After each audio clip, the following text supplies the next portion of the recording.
अक्सर देखा गया है कि नए डोमेन नेम की अपेक्षा पुराने डोमेन नेम का प्राइस ज्यादा होता है और एक्सपर्ट लोग ज्यादा प्राइस वाले डोमेन नेम को यानी पुराने डोमेन नेम को ही खरीदना पसंद करते हैं, बुक करना पसंद करते हैं।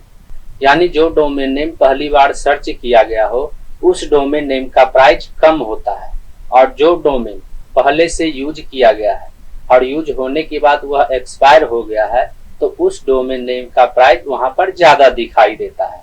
लेकिन एक्सपर्ट लोग कम प्राइस वाले डोमेन नेम की अपेक्षा ज्यादा प्राइस वाले डोमेन नेम को ही खरीदना पसंद करते हैं। तो ऐसे में यहाँ पर सबसे बड़ा सवाल यह उत्पन्न होता है कि एक्सपर्ट लोग कम प्राइस वाले डोमेन नेम की अपेक्षा ज्यादा प्राइस वाले डोमेन नेम को खरीदना क्यों पसंद करते हैं।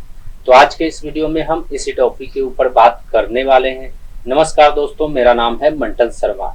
तो इसके बारे में सबसे पहले मैं आपको यह बताना चाहूंगा कि किसी भी डोमेन नेम का प्राइस उसके नाम से निर्धारित किया जाता है। जैसे यदि कोई नाम ज्यादा चर्चित है तो उस नाम का डोमेन नेम यदि आप बुक करना चाहेंगे तो उसका प्राइस वहां पर ज्यादा दिखाई देगा।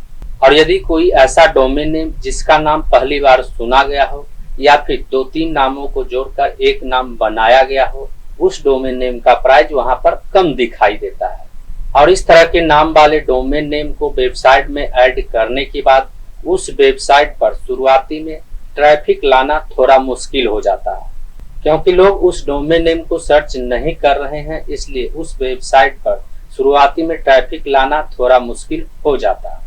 और उस वेबसाइट पर ट्रैफिक लाने के लिए उस वेबसाइट का ऐड रन करना पड़ता है, उस वेबसाइट का विज्ञापन चलाना पड़ता है, उस वेबसाइट का लिंक शेयर करना पड़ता है, तभी जाकर के उस वेबसाइट पर ट्रैफिक आ पाता है। लेकिन जो पुराना डोमेन नेम है, जो डोमेन नेम पहले से यूज किया हुआ है, उस डोमेन नेम को नए वेबसाइट में लगाने के बाद उस वेबसाइट पर ट्रैफिक आसानी से लाया जा सकता है, क्योंकि उस डोमेन नेम को लोग पहले से जानते हैं और लोग उस नेम को पहले से ही सर्च कर रहे हैं।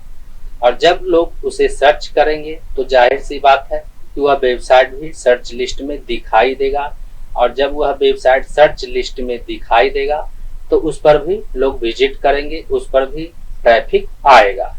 उदाहरण के लिए आप ofounder.net को ही देख लीजिए। ऑनपैसिव से 14 लाख लोग जुड़े हुए हैं और वे 14 लाख लोग ofounder.net कीवर्ड को सर्च करके ofounder.net वेब पोर्टल पर विजिट करते थे। तो ऐसे में ofounder.net डोमेन नेम को बुक करके यदि कोई अपनी वेबसाइट में लगाता है तो वेबसाइट में लगाने के बाद जब लोग ofounder.net को सर्च करेंगे तो जाहिर सी बात है कि वे उस वेबसाइट पर चले जाएंगे जो वेबसाइट ofounder.net के द्वारा लिंक किया गया है।